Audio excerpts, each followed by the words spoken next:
So today we're looking at Delta Wings. This is inspired by the Mirage 2000 fighter. However, as I was not going for super detailed accuracy, although I feel like I've done a fairly good job, I named it the Mirage 1999 for the 90s kids. And it does have an afterburner inside of a Weasley, or a Weasley inside of an afterburner, because despite the diminutive size, this thing's quite heavy. You also might have noticed the drop tanks. Essential for any operation, not really. But one slight downside with the placement of the landing gear is, well, not so much the placement of the landing gear, but the Delta Wing design, and especially the wing being so much closer to the center of mass, is that it does take quite a bit of speed to get off the ground, and you do have a high risk of tail strike if you're not careful, so you do have to be very careful with this one. But I don't care, she's fun to fly. I really enjoyed this particular aircraft. In fact, I believe I have one parked out there. Yes, I do. Well, in that case, I'm going to show you how fast she can go by engaging the throttle at full, putting on afterburners, and we're going to do a low altitude flight all the way out there. Let's see, we're about 30-40 meters above the ground, more or less. We're getting very close. Woo! Yeah, she can go quite fast. In fact, we've just hit the ground and died horribly. Well, in that case, we can...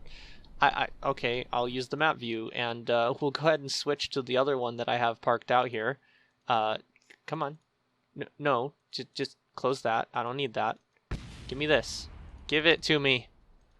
I'm clicking on it right there. In any case, since that tragedy's been averted, yes, I have scatter installed. That's why the water looks prettier. Here's one that I had already, parked, quote-unquote parked out here with Kennelly Kerman, a scientist, flying it today, which I'm sure is going to go great for him. Hey, we're in the air already. That's good. Alright, well, in any case, I turned off the afterburner so we can pull some stupid maneuvers like this. I'm not quite sure. I don't remember if this will pull itself into eventually losing the ability to fly if you keep pulling up forever. It's actually probably fine, but in any case, since my previous attempt at showing you how fast it was a bit interrupted, we'll just go ahead and do that again, this time with a scientist on board, which will be great, because if I ever need to pull up quickly, it will go very well. And we got a fish bed, and what is this? That's the Mirage Dart. That's what I'm going to show you next. Well, I might as well go show it to you right now, except Kennelly has lost consciousness. Hold up. X. Once he wakes up. Okay.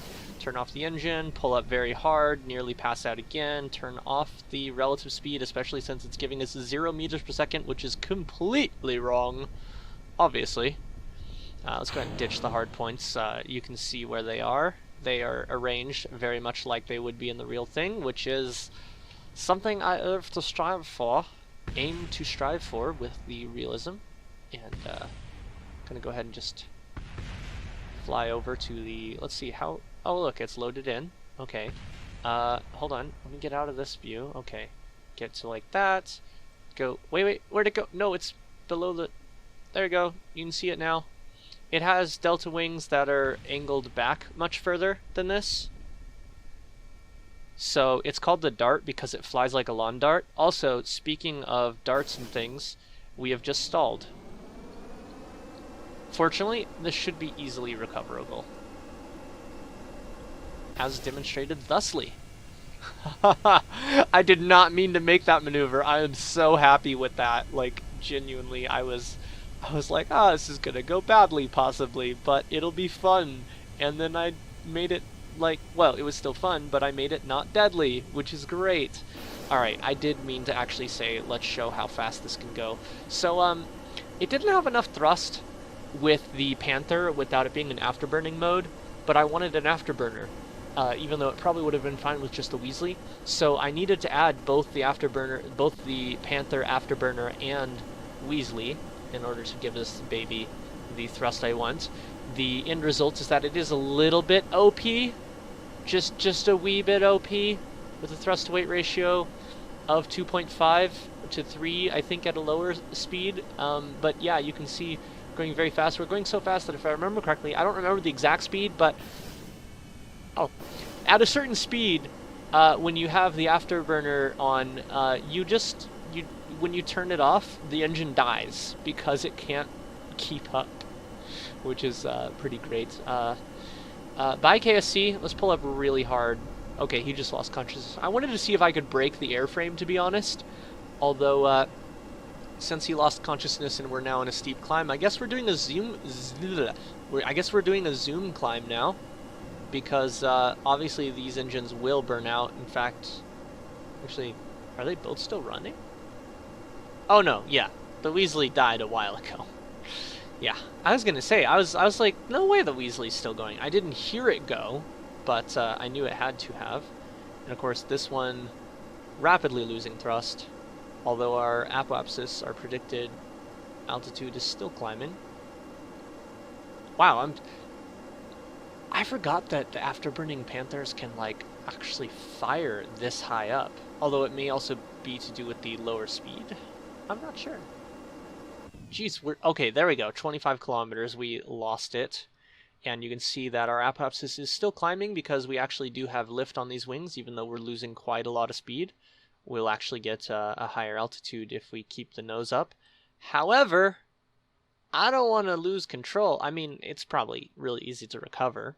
I haven't tried it, but it's probably really easy to recover. But either way, I still wanted to maintain some control. Okay, let's go ahead and bring the nose down now. Well, we're still gaining. We're still gaining. Oh, let's see if we can push. Can we push? Oh no, we can't. We're gonna go down. Okay, 31818, 31.8 kilometers, and now we are dropping. And I'm gonna do the stupid thing and tell it to drop harder than it needs to. And yes, this is all aerodynamic forces. I always turn off the torque on the reaction wheels. You'll see they're disabled right here. I'm kind of personally a little amazed too. Why are my jets better at flying in the high altitudes than when I try to make an SSTO? I'm not good at SSTOs at all. So, yeah. This is gonna go well for you, Kennelly. Very well.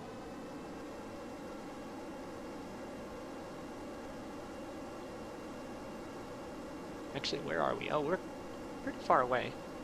Not the farthest, but pretty far.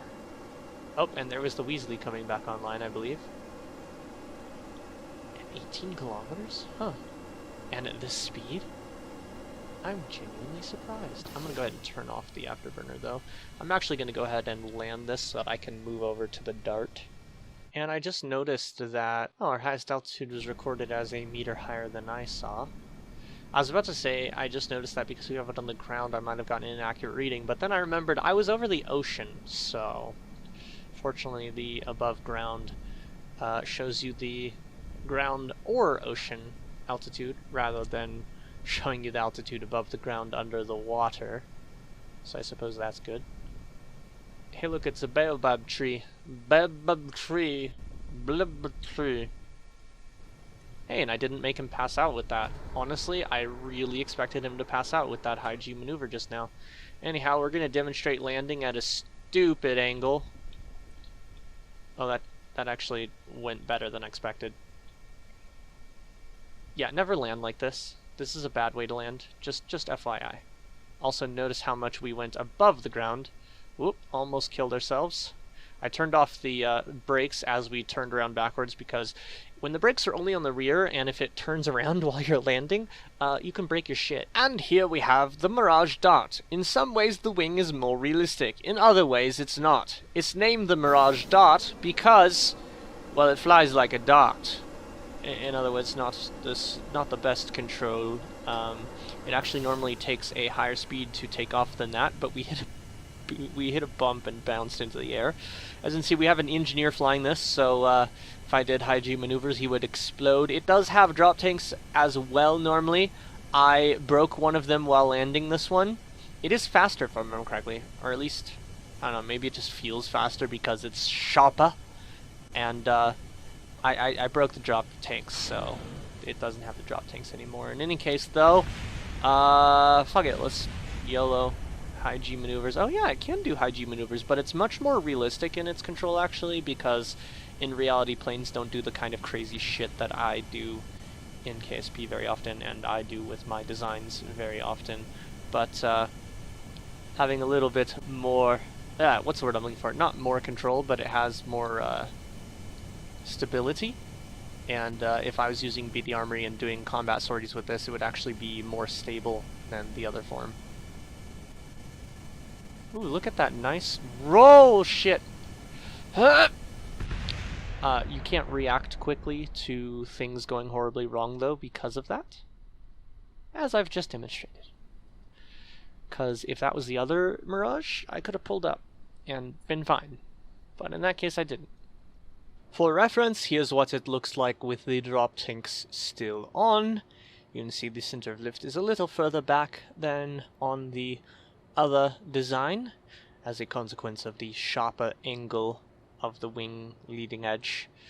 There's a term for that, I don't fucking remember what it is. While we're here, we might as well look at the Mono Mk1, which is just a random Delta design that I made that I quite actually like. It's not supposed to be a replica of anything in particular, I just built it. Because of its humble origins, I hadn't thought to put drop tanks or hardpoints on it at all. It's really just a fun little thing to fly around. Oops, well, it's fun to crash as well, apparently. We'll leave that there for now. Oh, can't while moving. Okay, now I can. And here's another one of the darts that I had parked here for some reason. Don't know why. I mean, I suppose to show off. There's also something special in the background, but we're not going to talk about that today. In any case, Dart takeoff time. Wait, no. Oh, shit. I forgot to turn off the wheel steering. Bink! Okay, never do that. Never, ever do that. Get out, eject. I guess I should hit the parachute. And he's fine. The cockpit's fine, too. Well, it's dented to fuck because of Kerbal crash system, I believe it was called. Kerbal crash system? Yes. And we're just gonna stall out. Yep, there we go. Beautiful landing, beautiful landing. You are a model citizen. You might have seen me use a modified form of one of these to rescue some Kerbals. Rescue in giant air quotes, but yeah. If you've seen that, then you've seen that. If not, you haven't. Whoa, let's not hit the ground again. Oh dear, I've fucked up everything. You know what? Today's not my day for flying right now. Oh, I knocked them out. I was wondering why I couldn't control it. Yeah, I knocked them out with that impact. That's pretty great, actually. Let's see. What do we have any damage ratings on Indy? Wow. The parts that are left are not damaged. Guess I blew up everything else. Well, or damaged it. There is one other Delta Wing design that was recently made, and I'm not going to cover it today, though. So I hope you enjoyed. Thanks for watching. And as always, I'll see you recovering debris. Sometimes Kerbal's still aboard.